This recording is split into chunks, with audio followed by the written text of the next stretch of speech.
முருகன் கடவுள், மேல் ஜாதிக்காரன். மேல் ஜாதிக்காரன் மட்டும் இல்ல, மேல் லோகத்துக்காரன்.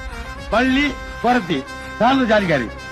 இந்த தாழ்ந்த ஜாதி குரத்தி மேல காதல் வந்ததுனால மேல் ஜாதிக்கார முருகன் அங்க இருக்கிற வேலை வெட்டியெல்லாம் விட்டு போட்டு இங்க வந்து பலவிதமான சூழ்ச்சிகள் பண்ணி தாழ்ந்த ஜாதிக்கார வள்ளியை கல்யாணம் பண்ணாயா.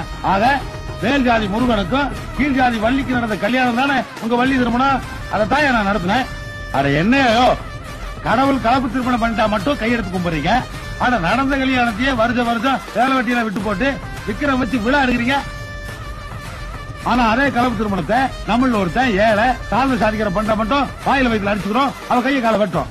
அந்த முருகனை ஏயா நான் பண்ண காதல் திருமணத்தை அந்த பையன் பண்ண அவனை ஏண்டா வெட்டுறீங்க, உங்களை தடுக்கிறதும் இல்ல அவனை காப்பாத்துறதும் இல்ல. இது பாருங்கயா, புராணங்கள் வாழ்க்கையில கடைபிடிக்கிறதுக்கு சரியான தத்துவங்கள் அப்படிங்கிற நம்பிக்கை இருந்தா இப்ப நான் பண்ணேன் இந்த கல்யாணம் ரொம்ப சரி. இந்த கல்யாணம் தப்புனா புராணங்கள் வாழ்க்கையில கடைபிடிக்கிறது தகுந்தது அல்ல.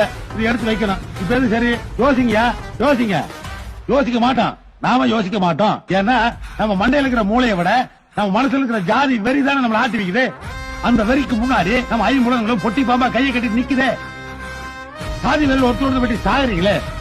சந்தோஷமா இருக்க வேண்டிய சமுதாயம் சாவு விடுமா இருக்கு. இதுல கடவுள் தான் சாதியை கண்டுபிடிச்சான்னு பொய் வேற புழுகு புராணம்.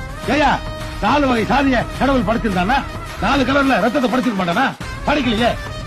ஒவ்வொருத்தருடைய உடம்புலயும் எலும்புலயும் இன்னும் சாதின்னு எழுதலையே. ஏயா இந்த உலகத்தில் இருக்கிற அத்தனை பேரும் கடவுளால் படைக்கப்பட்டவங்க சொன்னா எல்லா ஜனங்களும் கடவுளோட குழந்தைகள் இல்லையா? அதுல பாதி பேர்த்த தாழ்ந்த சாதிங்கிற பேர்ல வறுமையில படுகொலையில வச்சுட்டு மீதி பேர்த்த உயர்ந்த சாதிங்கிற பேர்ல மேல வச்சு சந்தோஷமா பாத்துட்டு போனா. கையா நீ கையெடுத்து கும்புற கடவுள் அவ்வளவு கல் நெஞ்சுக்காரனா? கையா என்னையா கற்பனை இது? ஒரு தாய் ஒரு மாறுல பாலையும் இன்னொரு மாறுல வசதியும் கொடுப்பா குழந்தைக்கு. இறந்து போனவனுடைய கண்ணெடுத்து இன்னொரு மனுஷனுக்கு வச்சா அவனால பார்க்க முடியும் அற்புதமான விஞ்ஞானத்தை கண்டுபிடிச்சவல்லவா மனுஷன். மனுஷா ஒரு சாதியில பொண்ணு எடுத்தா இன்னொரு சாதிக்கார கோவப்பட்டு வெற்றியே. இது உனக்கு வெக்கமா இல்லையா? பேரணியா இல்லையா? இந்த உலகத்திலேயே ஒப்பற்ற உயிர் மனுஷன் இல்லையா? அதை அழிக்கலாமா? இது பாருயா, மனுஷன் ஒற்றுமையா இருக்கணும்.